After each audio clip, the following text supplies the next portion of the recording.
Hi, welcome to this community chat conversation. We're speaking with Marie St. Clair about Juneteenth, especially in Hampton today. That is where the play will take place tonight, the Juneteenth pageant.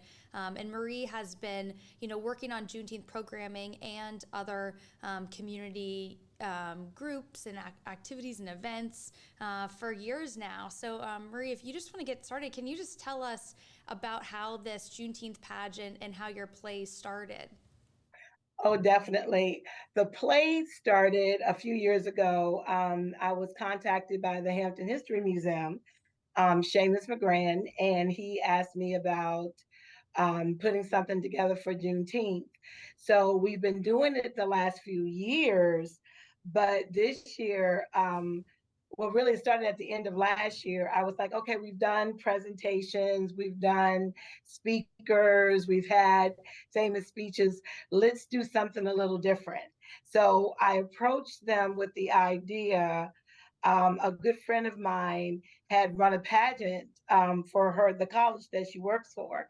And she was telling me about all the drama and everything going on. And I just thought it would be really cool if, because part of the Juneteenth celebrations are pageants. So that is where the idea came about. It gave us an opportunity to have fun with it. There are some dramatic portions, but there's music and poetry and a lot of drama. So this is something that's very different as far as what we've normally done. And again, kudos to the Hampton History Museum for stepping out the box and along with Fort Monroe Authority, stepping out the box and saying, let's try something different. So that's how it came about. Absolutely. And I don't want to spoil any of the surprises or the mystery because it is tonight. Right. Unfortunately was postponed, but just tell us, what time it is tonight. Where is it? It is at 6 o'clock tonight. Northampton Community Center on Todd's Lane in Hampton. So we're going to start at 6 and get you out by 8 o'clock. And it is free and it's open to the public. It is definitely free. It's family entertainment. So, and it's a wonderful play to bring young people to because we talk about body image. We talk about the feelings of inadequacy felt by women because we're not able to compare with magazines and TV. So, along with sharing the history of Juneteenth, we're also talking about those kind of issues so that we can leave empowered as not only women, but as people. Right. And I mean, one of the things I wanted to say that you talk about in at least the press statement for this is, the contestants only display outer beauty, but also reveal inner struggles. And I think Yes. that is such, a statement that especially young people right now, I feel like it's relevant to them. And that's every day, whether it's social media, whether it's, in Right. pop culture. Exactly. I work around a lot of young people, and it's amazing to me these beautiful young girls that have absolutely no self esteem. And so I just kind of feel like it's a personal thing to offer some opportunities to show women and young ladies how to be empowered, how to love yourself. And it sounds like it's so simple, but it's one of the hardest things in the world to do. It seems as though, again, movies and magazines and videos, they make you think that you're supposed to be a certain way or look a certain way, and to just be able, so the women in the pageant all come from different backgrounds, and they have one, has a mother that's pushed her to be something that she doesn't want to be, and all she wants to do is own a yoga studio. We have an influencer who thought she had to influence a certain type of woman, but finds out that she can, it's a greater good if she empowers all women with style and teaching them how to create style for themselves. We also have a fashion, the coordinator of the pageant, and she has experienced some trauma due to something that happened in the past. I won't divulge that, but she is able to have an awakening of sorts that spills out to the ladies in the pageant and causes them to gain this newfound freedom and this newfound love and appreciation for themselves. So I'm hoping that this will start conversations in families. Not only about, because Juneteenth, I'm finding out with more and more research, it's a bit more complex than perhaps I originally thought. But it's important to at least share the story, share the background. So you're getting all that. We've got Kayla Simone, who is a local singer in our area, and we have some of her original music involved in the play. We've used her music for advertising. She's been wonderful with it. This is her first time performing, and what was so interesting, the situation her character is dealing with is something that she dealt with in her own life.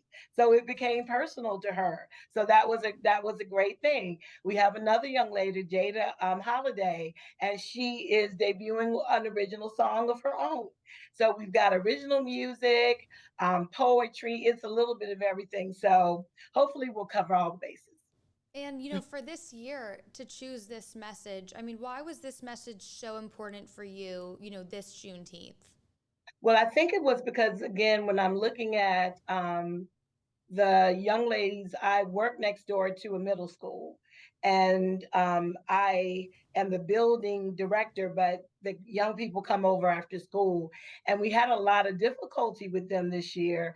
In the 16 years that I've worked around young people, they're very different now, and it's amazing to me, with all this technology and all this information, they still are feeling inadequate.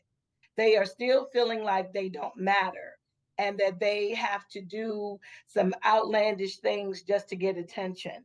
So I wanted to bring it back, because even as an adult, this is something that a lot of women that we deal with is our view of ourselves, where we fit in the world, and other people's opinions of us. So I think because of the difficulty that we've had, the conversations that I had with the young ladies, I felt like this is something that we needed to deal with. And that's the great thing about art. Mm-hmm. It can bring together. I mean, where else will you get history along with, you know, um, empowerment and self-esteem building? So art is wonderful. Right. And it's always a reflection of the times, too, I guess, and the culture Yes, and what's happening. definitely, and it has to be. Explaining the history in the way that we do it, it gives people that foundation, because a lot of times we get lost with holidays. We get so involved in the hoopla.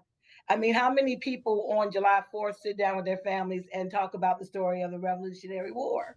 People don't do that. We just celebrate. And so before we move so far away from that with Juneteenth, people like me and many, many others, we really feel like it is our duty to make sure that we start that foundation with history, the background, and then we can build up on that to issues that face us today.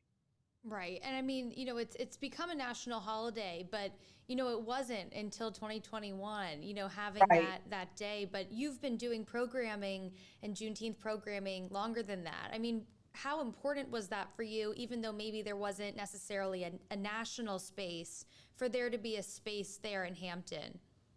It is the great thing about Hampton is the history that we have here. And I've always loved history, but when I worked for Parks and Recreation, and then there was one, I decided to do a play to bring in the community. So I started looking up Hampton history. And that is when I found out about the story of the contraband, which I've lived here all my life, never heard before. And so that has led me on learning about Mary Peak, um, and learning about Bayshore Beach and all these great historical events that we've had in this area. So when I was approached about Juneteenth, I had heard about it, but I really started to read, and I was fascinated with the story, and it's so much more to the story. It's not simply that on this day, June 19th, 1865, that Union soldiers came in, they read General Order Number 3 that stated that all enslaved people were free. And it sounds okay, great. Now, let's celebrate, let's have a good time. However, it is such a more complex story than that, because the slave owners did not want, they knew about this, but they didn't want to tell or free their the people they enslaved, because of course they wanted that harvest. So it becomes such a bigger story about freedom because of the lengths that people had to go through to get it, that our ancestors had to go through to experience it. So even after the one of the things that really grabs me about the story is after the fact. Can you imagine, that morning you're working on a plantation, you're picking cotton or doing whatever, and then you get called in to hear this person talk and he tells you you're free. So what does that mean? Where do you go? What do you do? There's no organization that says, okay, here is your passport or here is the plan. This is what you need to follow. People were just out there. They didn't know which way to go. Some people stayed. All they knew was working on plantations, so they just stayed on plantations. Some were moved away looking for family members that had been lost, and so many were killed simply because they were trying to move physically towards freedom, another place, and they were killed for that. So it's a very complex story, but what it shows me is the strength and the tenacity of African Americans from the start of being enslaved to this point and beyond, because it never really got easier. It never got easier. Yes, you were free, but we were not all states everywhere in the United States technically freed until the 13th Amendment. So there was still some time after that, that in places like Kentucky and Delaware, I believe, that they weren't, that they were still enslaved. So history, I'm finding, when I was a little girl, I thought it was very cut and dry. This person was good, this person was bad. But we find out that people are people. And just like us right now today, we have our good points, we have our bad points, we make good decisions, bad decisions. Same thing happened with that. So the story is, it's so much more for me to learn. And that just gives another opportunity to show a different side of the story, next year and the following years. So yeah, that my love for history, and just to make sure that we're telling our stories. We've Right. got to tell our stories. And you're really pulling back layers, it seems like, of different pieces throughout the years too, using different, methods of art or acting or Yes, speech yes, to tell these stories. yes. The first year we did all poetry. All the poets that I had, that I asked to be in the program, there was Levi and Dreesen Ruckett and some other local poets. We all came together and everybody created. My daughter, Candace St. Clair, who was also in the play, we all created original poetry. So we did the whole show through spoken word and music. So that was very, very interesting. And then last year we had Dr. Clavel and Dr. Cassandra Newby Alexander and all these great professors, and they came and they gave speeches. Speeches from Frederick Douglass, Dr. King, our mayor, Donnie Tuck. He did brought one of Barack Obama's speeches. So that was good and that was interesting. But there are a lot of people, unfortunately, that if they know that that's all that there is, they're not coming out. We did very well. We had full audiences each year, but there's so many people who, if you don't make it a little bit lighter, they're not coming. So we're hopeful and interested this year to see how this turns out. But if people come away with knowing the story and some other personal things for themselves, then we are definitely successful in what we do. Right. I mean, there's celebrations that have happened over the course of the weekend. There's different Yes. ceremonies. There were some flag ceremonies. I mean, how important is it to have these different functions and these different types of functions where you can gather with different groups of people in Hampton Roads? It's very important, as long, to me, in my opinion, it's very important as long as we understand the reason we're there. If we lose sight of that, then we've lost all the great things that come along with it. When the first Juneteenth was celebrated in 1866, and from that point on into the 70s, they did the pageants, they had parades, and they had orators that would give speeches of, famous speeches. They would read the Emancipation Proclamation. So along with having this fun and gathering, they also made sure that the history was being shared. So I think it is important. I think that we need to do it with purpose, not just do it to do it, but do it with purpose. If we all, and particularly in the way that things are now, with the country being so divided, if we can talk about freedom and what that means, every one of us. It's also Pride weekend in Hampton. So, there was a Pride festival. I went there and did a Juneteenth presentation, but we're still talking about freedom. And we're still talking about being able to be who you want to be and who you are. So it's important for us to have those celebrations, but just not to lose the focus of why we're there. Right. And it sounds like what a great match, with you and the Hampton History Museum, Yes. that underlying value of preserving that history, talking about the origin of this. Right, and I'm very appreciative of that. Again, for a history museum to say, and we're doing this in partnership. We're presenting it by the Hampton History Museum, but it is sponsored by Fort Monroe Authority. And so, for those entities to come together and say, okay, instead of doing the things that we normally do, to allow for something different to be done, I'm appreciative that they trust me enough to do it, and I want to honor that relationship that we have.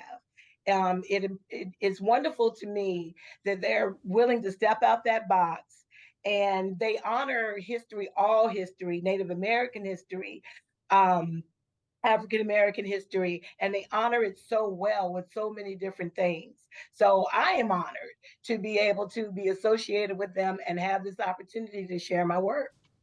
And I wanted to add too, you never know what method is going to reach people. So Right, I think it's really interesting that you've, changed different methods throughout the year of how you're presenting this information, because some people might hear the message through a song. Some people might, hear the message better through a speech or a poem. So to have these different avenues to sort of get through to someone is really interesting. and that's what I like. I like to do that with any of the plays that I write or whatever. Um, to always try to be creative and come from a different way, because you're right. You can grab people in different settings. Today we're hoping to grab children along with others who may not know the full story, and this is a very, very different way to do it. So it's important to keep it creative. Nobody needs to come every Juneteenth and know they're going to get the same thing. So now, when we work together to put a program together, you just never know what you're going to get. I'd love to see a parade. I would love to see a Juneteenth parade. That would be great. Maybe next year. Yeah, if anyone's watching, I mean, we'll see what the cities do. And it is interesting that you bring that up, because it does seem that, parades around here, specifically with, different, celebration holidays, do seem to Right. be, the mode that most cities go by.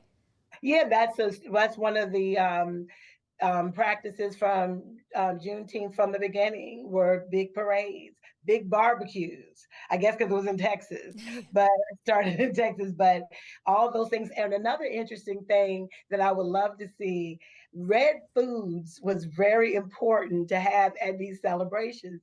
So they had red punch, red velvet cake.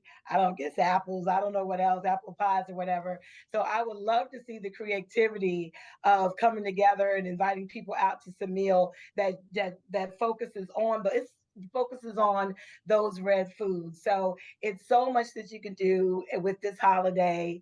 There's so many different avenues that you can go through. Hampton, we are very, very blessed. We had a huge event here yesterday at Darling Stadium. And Newport News does a wonderful job. I know that they do on South Side as well. So I'm just glad that Virginia has connected with this and has made this something that is extremely important for all people, because, hey, in these days, we all need something to celebrate. Right. And I think, too, you seem like very, curious, obviously. You're Yes. very interested in the history, and then also finding a way to share that message with people. But I mean, what do you hope people, no matter what they're doing, whatever event they went to, really take from today or really carry with them? What I'd like for them, what I would love to see them carry with them is a connection with our ancestors to not just, I've heard so many young people say, I'm so tired of hearing about all that. Well, here's not just the story of the abuse and the horror of slavery. Here is a story that talks about the tenacity and the strength of people. And so that's what I would love to see. One, as a novice historian, is a connection with the past and the present, and being able to utilize what's happened in the past to get us through the present and into the future. We shouldn't forget. We shouldn't forget our stories. We shouldn't forget the strength of persevering, even when given this version of freedom. The fact that we're all still here and that we're all still in this human experiment of life. And I think it's important to not disconnect, but to learn from the past and take that with you to your present and to your future. Thank you. And I did want to say too, this is not the only piece of art that you work on throughout the Oh, yeah. year. So I just wanted to ask too, on a personal note, I mean, to be involved in the arts, especially down here where we're really lucky to have so many venues and so much, whether it's art or music or acting, there's just so many avenues. I mean, how important is that for you, to preserve, culture too down here? I think it's very important because we are a big sports area. We know that, and we are always bragging about our football players and our basketball players. But there's so many people that are not into sports, and arts offers so much in so many different avenues. If it's visual arts or digital art, digital media, whatever, and it offers so many opportunities and so many different ways to channel that creative spirit. And the more that we open our doors to it, the more that we give give buildings a space to have arts events, classes. I teach a monologue writing class. I teach the monologue writing class because people, again, it's another way to tell your story. There are things that you might think, everyone, if someone were to write your story, Sarah, they would go, oh, wow. And you can make a movie out of it. I don't even know your background, but they could write your story, make a movie, you would become a famous person because everyone's life is interesting. We just don't know it. So the monologue class is a way where that student can learn about themselves through their writing, or maybe it's a family event or something that's happened in their past. And again, it's that oral storytelling, being able to just share our stories with other people, share our experiences with other people. So art is extremely important in so many different ways. And I would like to see Southside, you guys have a lot of places, but we don't necessarily have as many in Hampton. And I would really love to see that change and grow. And that we could bring those. And what I found out in teaching acting classes, I've taught acting classes to children, but I've also taught adults. And to deal with an adult who always wanted to be on stage but was scared or shy, and to work with them and develop them so that that's something that they want to do, that is one of the biggest success stories to me ever. So it teaches art. The participation in art teaches so much confidence. It teaches tenacity. It teaches, if you're working in theater or something like that, working with others, being a team player. So it has so many different components. It helps you to do better at your job and at school because you have an outlet. You've got somewhere that you're putting all this stuff. So for years we did an open mic night, and we saw kids coming there from high school. They went away to college, would come back, and now they want to go into acting, or they want to be on stage, they want to sing. So we see the development, and that's something that definitely needs to continue more so now than ever. Let's get kids off and people off some technology and get them sitting in front listening to some music or playing some music. Right. And I think, your play tonight, connects to that idea too. Don't focus so much on what you're seeing out there. Focus on Right. your talent or your inner, truth, or what that we'll see, some of these actors tonight, share what their inner struggle is too. Exactly, exactly. Two of the ladies, like I say, they have not acted before, but they're taking a big step tonight. We have a young lady named Deidre Chambers in this area. She's a well-known actress in the peninsula, and she gives an outstanding performance as the lead character. We have a young lady that works with me on a from forever on a lot of projects, Mr. Name Barlow. I think I named him. And we have a student from Hampton University that just graduated from the theater department, Cameron Saunders, and one in her senior year at Hampton University, Aviance Jenkins. So we have a very diverse cast. They get to bring their talents, share their music, learn about the whole theater world, and oh my goodness, everybody's in store for a wonderful experience. Well, everyone, you heard it. Go out there, see the local talent, see this local history of Hampton, and celebrate Juneteenth with Marie St. Clair tonight. Thank you so much, Sarah. I appreciate talking with you. Thank you so much. Thank you.